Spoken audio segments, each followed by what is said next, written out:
Baik, saya akan menjelaskan tentang apa sih itu karakteristik psikologi Gestalt.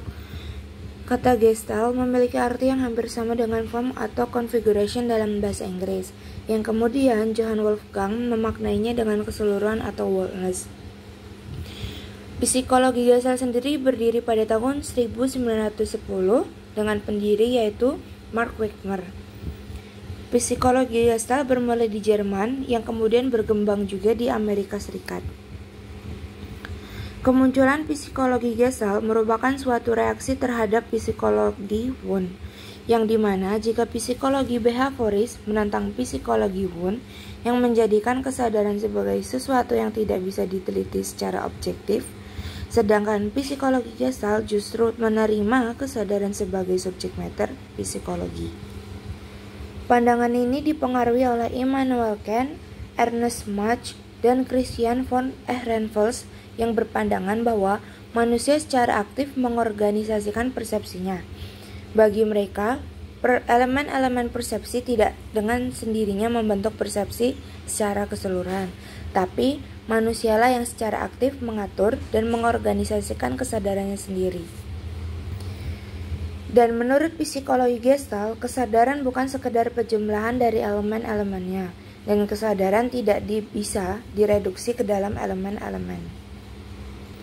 Lalu, menurut Pickren dan Rutherford 2010, terdapat 3 pandangan dasar dari psikologi Gestalt.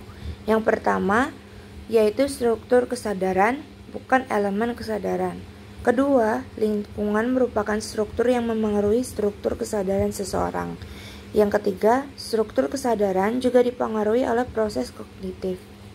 Contoh dari karakteristik psikologi Gestalt dalam sehari-hari, semisal Siti sedang memilih pakaian untuk yang dipakai. Itu biasanya kita secara sadar kita masih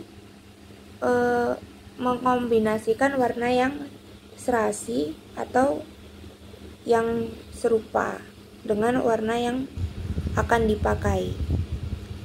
Lalu contoh lainnya, ketika Hera sedang merapikan kasur atau kamar tidur, dia cenderung menyusun sesuai letaknya, kayak misalnya bantal ditaruh di kasur, selimut dilipat lalu ditaruh di kasur. Baiklah, selanjutnya ada tokoh kunci psikologi Gestalt.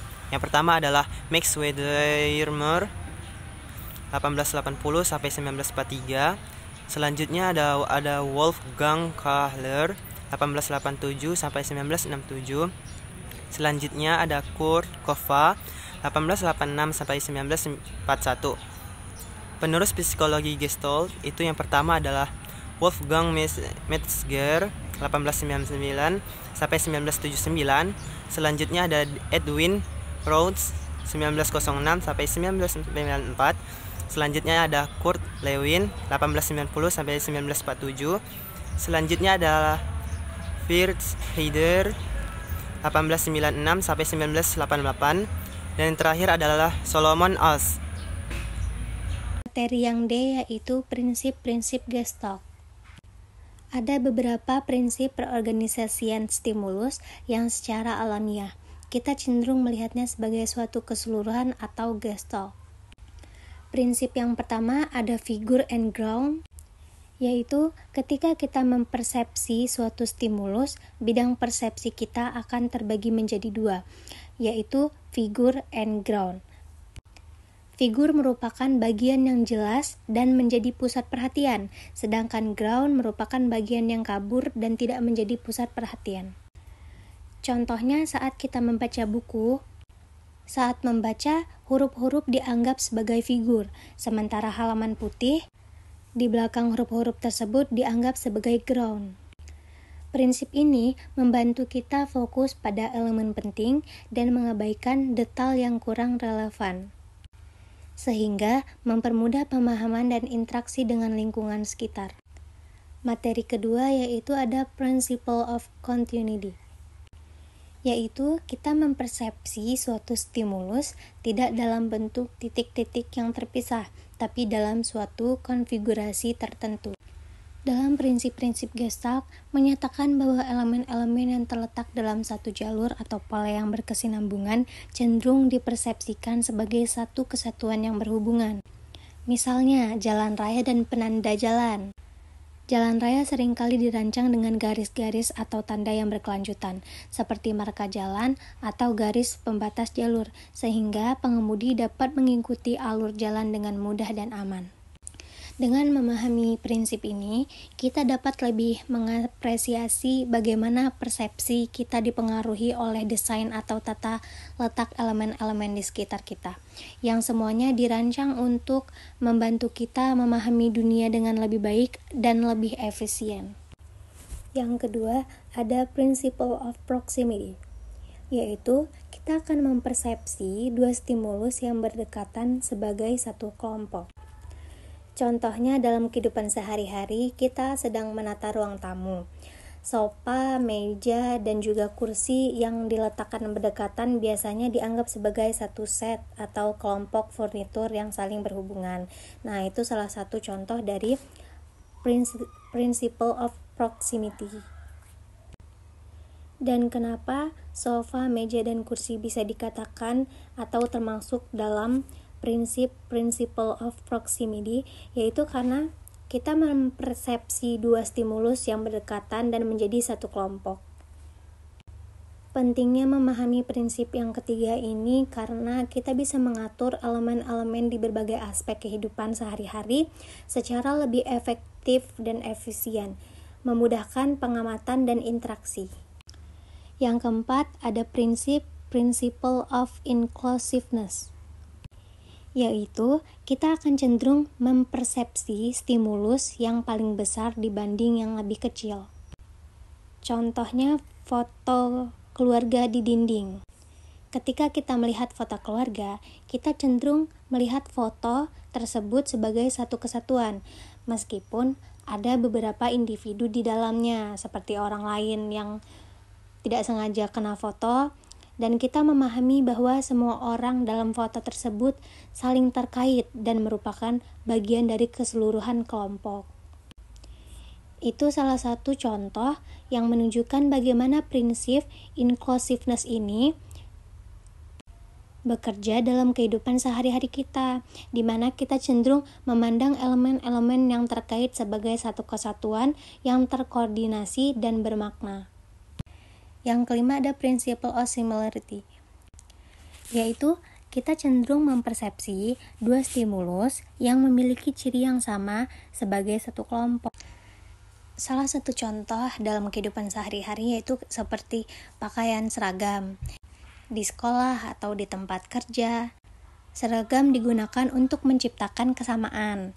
Orang-orang yang memakai seragam yang sama dianggap sebagai bagian dari kelompok yang sama, memudahkan pengenalan dan menciptakan rasa kebersamaan.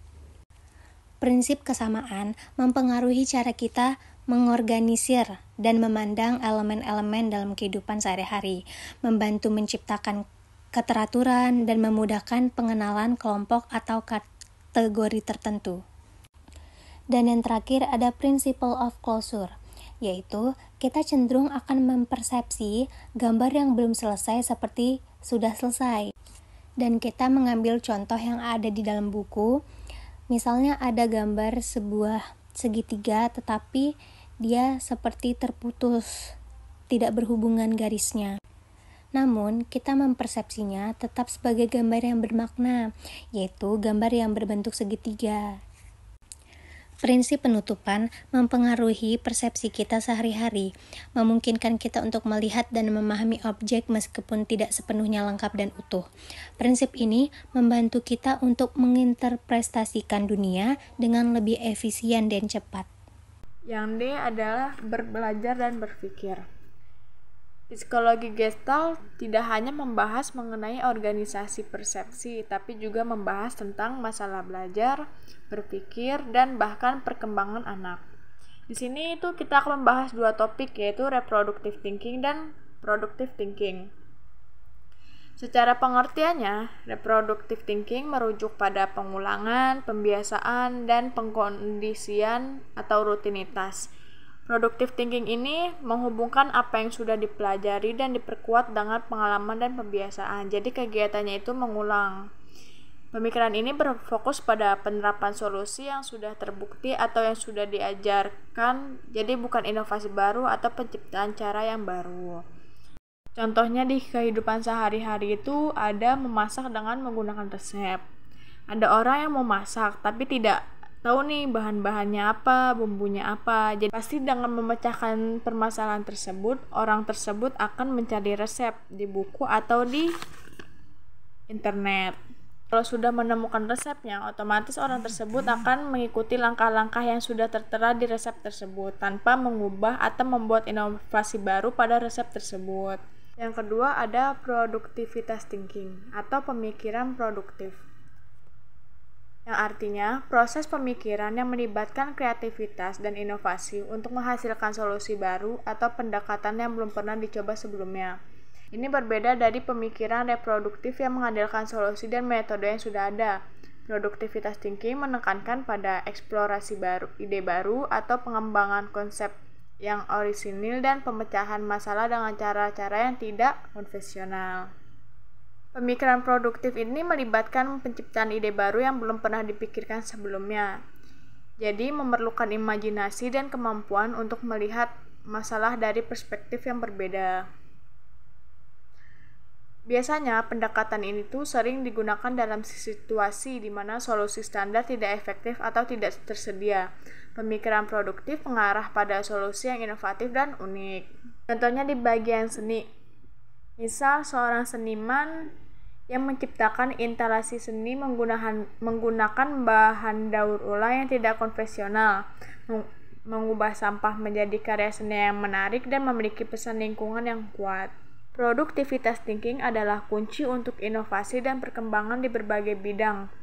Ini memungkinkan individu dan organisasi untuk menemukan cara-cara baru dalam menyelesaikan masalah dan mencapai tujuan mereka.